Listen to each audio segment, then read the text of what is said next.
ఈరోజు మనం ఎల్లిపాయ చట్నీ చేసుకుందాము, బాగుంటుంది. 2 ఎల్లిపాయలండి, 2 ఎల్లిపాయలు పొట్టు తీసాను. ఇప్పుడు ఇది మిక్సీ పట్టుకోవాలి. మిక్సీ జార్లో వేసుకుందాము, చిన్న జార్లో.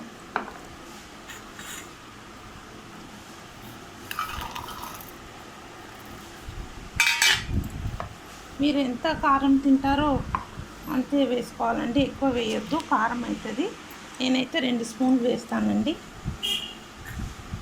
కొంచెం మీకు స్పైసీ కావాలంటే స్పైసీ వేసుకోవచ్చు. 2 స్పూన్స్ కారం వేస్తాను. ఫస్ట్ ఎల్లిపాయలు స్మాష్ చేసుకోవాలండి.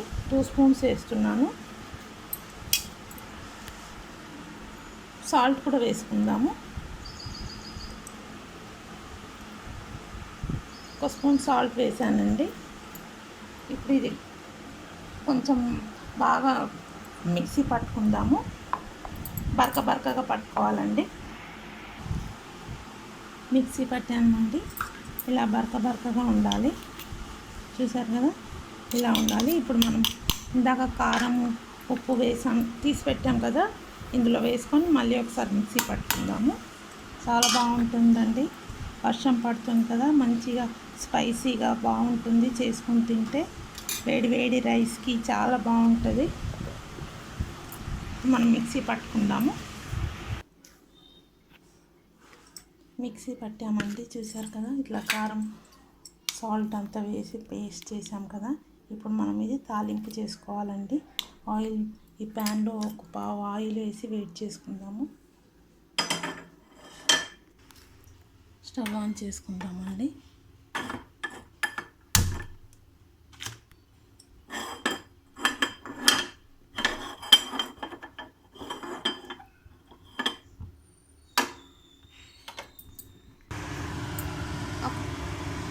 వన్ అండ్ హాఫ్ పావు ఆయిల్ వేసానండి. ఆయిల్ హీట్ అవుతుంది. బాగా ఆయిల్ హీట్ అయ్యాక ఆవాలు, జీలకర్ర, కొంచెం మెంతులు వేసుకుందాం, బాగుంటుంది. హీట్ కావాలండి ఆయిల్. మనం పేస్ట్ చేసాం కదా, అల్లం వెల్లుల్లి, అల్లం కాదు, ఉట్టి వెల్లుల్లి, ఎల్లిపాయ, ఉప్పు, కారం పేస్ట్ చేసాము. ఇప్పుడు మనం వేడి నూనె ఇందులో పోసి బాగా మిక్స్ చేయాలి. ఇప్పుడు ఈ కారం అంతా పోతుందండి. పోతుందంటే కొంచెం తక్కువ అవుతుంది, బాగుంటుంది, టేస్టీగా. ఇది ఎల్లిపాయ చట్నీ అండి, బాగుంటుంది. వేడి రైస్కి ఇది వేసుకొని కొంచెం నెయ్యి వేసుకొని తింటే చాలా కమ్మగా బాగుంటుందండి. ఆయిల్ వేడి అయిపోయింది కదండి, స్టవ్ ఆఫ్ చేసేద్దాము.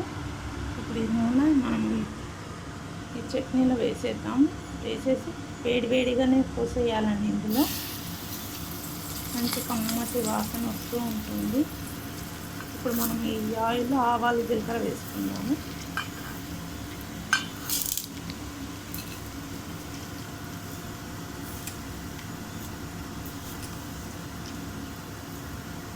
ఆవాలండి, జీలకర్ర, కొద్దిగా మెంతులు,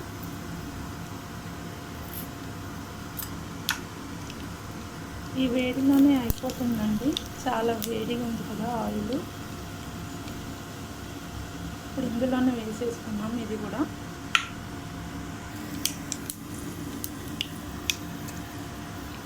ఇప్పుడు ఈ ఆయిల్ ఇందులోనే వేసి బాగా మిక్స్ చేసుకోవాలండి.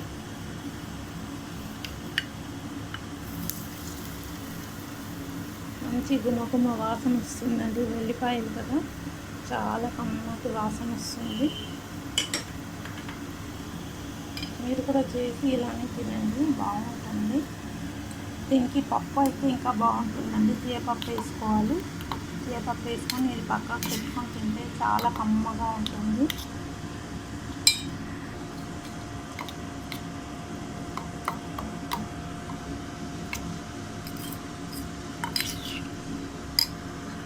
చూసారండి, ఎల్లిపాయ చట్నీ ఇది అండి, చాలా ఈజీ చేసుకోవడం అండి.